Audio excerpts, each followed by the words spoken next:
Alright, so I'm going to be using the MIG welder to show you guys a little bit about it. What it uses is this wire. Once it touches this metal, it'll use a positive current to melt it. It'll cause a weld using the metal.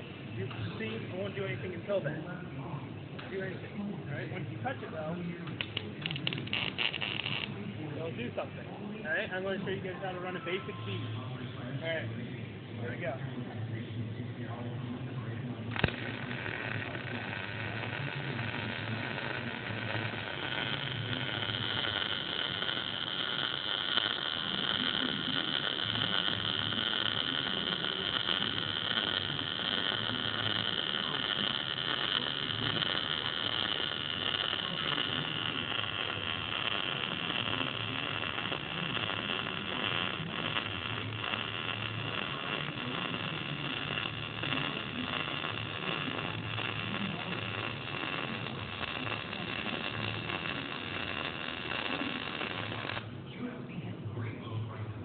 Up a little bit because I was going a little slower. Yeah. But you do add a little bit of motion to it. You can either go backwards, backwards, backwards, smaller motions obviously, or you can make little C's or little E's.